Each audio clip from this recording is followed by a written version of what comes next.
बिस्मिल्लाहिर्रहमानिर्रहीम। अस्सलामु अलैकुम। तमाम तारीफ़ें अल्लाह तबारक ताला के लिए और सलातुस्सलाम हमारे प्यारे आका हज़रत मोहम्मद मुस्तफ़ा सल्लल्लाहु अलैहि वसल्लम के लिए। मोहतरम ख़वातीनो हज़रात, आज की वीडियो का जो मौजू है वो है हाथ पाँव की जलन।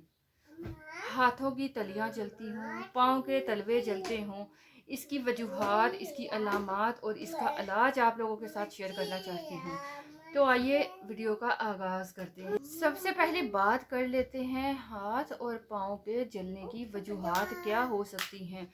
क्यों आपके हाथ पाँव जलते हैं, ख़ासकर पाँव की जलन ज़्यादा होती है। रात को सोने लगो तो पाँव में इस कदर जलन होती है जैसे आग निकल रही हो और सोना मुश्किल हो जाता है। तो ये वो ज़बरदस्त रेमेडीज़ हैं जिससे इंशाअल्लाह आपके हाथ पाँव की जलन ठीक हो जाएगी। लेकिन पहले वजूहात देख लीजिए कि इसकी वजूहात क्या है। पाँव में इस कदर जलन होती है कि सारी रात बेचैनी रहती है, सोना मुश्किल हो जाता है। तो मैं आपको बताऊं पाँव के जलन की वजूहात क्या हो सकती हैं, किस वजह से पाँव में जलन होती है। असाबी कमज़ोरी की वजह से ये मसला बन सकता है। दूसरी बात की जाए तो शुगर की वजह से, अगर आपकी शुगर स्टेबल नहीं रहती, कभी बहुत ज़्यादा हाई हो जाती है तो कभी लो हो जाती है, तो शुगर के इम्बैलेंस की वजह से, स्टेबल ना रहने की वजह से, शुगर की ज़्यादती की वजह से भी हाथ पाँव में जलन होने लगती है। ठीक है, अगर ये आपकी मुश्किल कंट्रोल में नहीं रहती। उन मरीज़ों में, शुगर के मरीज़ों में तो ये बहुत ज़्यादा मसला हो जाता है। इसके अलावा वो मरीज़ जिनमें बहुत ज़्यादा फ़ैट है, मोटापा बहुत है, चर्बी बहुत है, उनको भी ये मर्ज़ लाहक होता है। ठीक है, ये 3 वजूहात हो गई। बहुत सारे ऐसे मरीज़ भी होते हैं जिनमें एनीमिया, खून की कमी हो जाती है। ठीक है, तो इस वजह से भी हाथ पाँव की जलन का मसला बन जाता है। इसके अलावा 5वें नंबर पे बात की जाए तो वो है, अगर किसी मरीज़ का ब्लड प्रेशर बहुत हाई रहता है तो इस वजह से भी आपके हाथों की तलियां जल सकती हैं, पाँव के तलवे जल सकते हैं। बाज़ औक़ात बहुत सारे लोग बहुत ज़्यादा मेडिसिन का इस्तेमाल करते हैं, ब्लड प्रेशर की या गुर्दों की, ठीक है, चाहे शुगर की, मैदे की, मुसलसल मेडिसिन का इस्तेमाल करते हैं। तो उस मुसलसल मेडिसिन के इस्तेमाल का साइड इफ़ेक्ट होता है जिसकी वजह से पाँव के तलवे जलने लगते हैं, आग निकलने लगती है, नींद हराम हो जाती है। इसके अलावा विटामिन की कमी की वजह से, मिनरल्स की कमी की वजह से ये मसाइल हो जाते हैं। कैल्शियम की कमी हो जाए तो भी ये मसाइल दरपेश होते हैं। ठीक है, इन वजूहात की वजह से आपको ये तकलीफ़ से दो चार होना पड़ता है। इसके अलावा बहुत सारे लोग गोश्त का बहुत इस्तेमाल करते हैं, गोश्त खोर होते हैं। ठीक है, सब्ज़ी हो, किसी भी चीज़ में गोश्त का बार बार इस्तेमाल करना, मुर्गी का बहुत ज़्यादा इस्तेमाल करना, मछली का बहुत इस्तेमाल करना, तो या गर्म चीज़ों का इस्तेमाल बहुत करना, तो इस वजह से भी हाथ पाँव की, जो पाँव की तलवे हैं वो जलने लगते हैं। ठीक है, जिसकी वजह से जिस्म में गर्मी की शिद्दत, कैफियत बढ़ जाती है, खुश्की ज़्यादा हो जाती है और पाँव में, हाथ में जलन होने लगती है। इसके अलावा अगर बात करें तो बहुत सारे लोग जो फ़ास्ट फूड का इस्तेमाल करते हैं, बाज़ारी खानों का इस्तेमाल करते हैं, तली हुई चीज़ों का इस्तेमाल बहुत ज़्यादा करते हैं, जिसकी वजह से मैदे में गर्मी हो जाती है, तो इस वजह से भी पाँव की जो जलन बढ़ जाती है।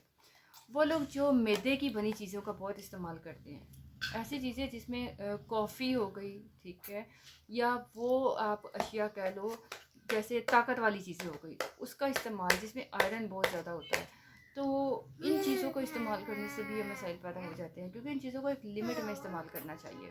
अगर आप इन तमाम वजूहात को ख़त्म करोगे तो ऑटोमेटिकली आपका हाथ पाँव का जो तलवों का जो जलन का मसला है वो ठीक हो जाएगा। अच्छा, इसके अलावा मैं आपको बताऊं, मैदे की कमज़ोरी की वजह से, मैदे की गर्मी की वजह से, मैदे में, आंतों में खुश्की बहुत ज़्यादा होने की वजह से भी पाँव में बहुत जलन होने लगती है। जलन की शिद्दत इतनी बढ़ जाती है कि जी चाहता है पाँव को बर्फ़ के ऊपर रख दिया जाए। अच्छा, अब ये हो गई वजूहात। अब मैं आपको बताऊं कि इसको कंट्रोल कैसे किया जा सकता है। अच्छा, अब बात करते हैं कि इन वजूहात को कैसे कंट्रोल कर सकते हैं और इस बीमारी पे कैसे काबू पा सकते हैं, जिससे आपको बेहतरी महसूस होगी। कुछ लोग ऐसे हैं जो बहुत शराब नोशी करते हैं, सिगरेट नोशी करते हैं, कोल्ड ड्रिंक्स का बहुत इस्तेमाल करते हैं, वो लोग भी इस मर्ज़ का शिकार हो जाते हैं। तो सबसे पहली बात ये है कि फ़ास्ट फूड का इस्तेमाल कम से कम करें, बल्कि छोड़ दें। गोश्त का इस्तेमाल एक लिमिट तक करें, सब्ज़ियों का ज़्यादा इस्तेमाल करें, कोल्ड ड्रिंक्स को छोड़ दीजिए अगर आप अपने आप को ठीक करना चाहते हैं। और अपनी खुराक में लौकी, घिया, कद्दू, तोरी इनका इस्तेमाल करें। ये ठंडी चीज़ें होती हैं तो जिस्म में ठंडक पैदा करती हैं, ठीक है, ताकि आपकी सेहत अच्छी हो सके, आपका ये जलने का जो मसला है ये तकलीफ़ ख़त्म हो सके। इसके अलावा दूध का इस्तेमाल करें, कच्ची सब्जियों का भी इस्तेमाल कर सकते हैं, खीरे का इस्तेमाल करें। इसे आप दोपहर में सैलड के तौर पे इस्तेमाल करें। खाने की बजाय आप सैलड बनाकर इस्तेमाल करें, 2-3 खीरे रोज़ाना इस्तेमाल करें, इससे भी आपको फ़ायदा होगा। इसके अलावा तरबूज का इस्तेमाल करें, अब तो तरबूज अवेलेबल है, तरबूज खाएं ज़्यादा से ज़्यादा। खरबूजे का इस्तेमाल करें, इससे आपका गुर्दा भी ठीक रहेगा और आपके पाँव की जलन ठीक हो जाएगी। इसके अलावा बहुत बार ऐसा भी होता है कि दिल की कमज़ोरी से जो खून की रगें होती हैं वो फूल जाती हैं, नसें फूल जाती हैं, ठीक है, नसों की ब्लॉकेज हो जाती है, पाँव तक खून सही से नहीं पहुंच पाता, जिसकी वजह से पाँव जलने लगते हैं, जैसे खून की कमी, ठीक है। खून अगर उस जगह पे सही से पहुंच ना पाएगा नालियों तक, ठीक है, तो पाँव जलने लगते हैं। तो उस ब्लड सर्कुलेशन को भी आपने ठीक करना है। आप पाँव के तलवे पे मसाज कर सकते हैं, टांगों पे मसाज कर सकते हैं, ठीक है। और बाकी चीज़ें खाएंगे तो इंशाल्लाह इससे ब्लड की जो रवानगी है वो भी ठीक हो जाएगी। अपनी ग़िज़ा में तब्दीली लाएं ताकि आप इस बीमारी से बच सकें।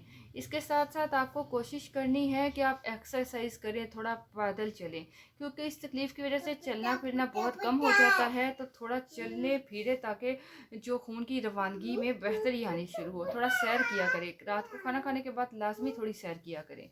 थोड़ा थोड़ा चलें, फिर आहिस्ता आहिस्ता अपनी जो रफ्तार को थोड़ा ज़्यादा कर सकते हैं। अपना जो फासला है जितना आप सैर करते हैं उसको ज़्यादा कर दीजिए। इससे ब्लड सर्कुलेशन बहुत इंक्रीज़ होगी और जो ब्लड की नालियाँ हैं वहाँ तक खून का प्रेशर सही से जाएगा और पाँव के तलवों तक भी सर्कुलेशन ठीक होगी। ख़ासकर सुबह के टाइम फजर के बाद वॉक करें, इससे आपकी सेहत अच्छी होगी।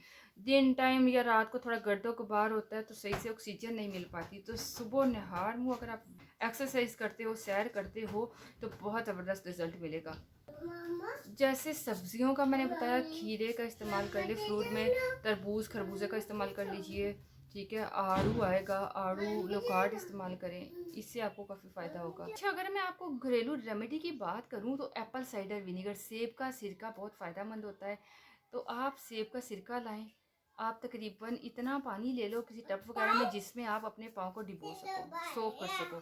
उसमें 1 चम्मच एप्पल साइडर विनीगर मिलाओ, नहीं है तो नींबू का रस ही मिला लो।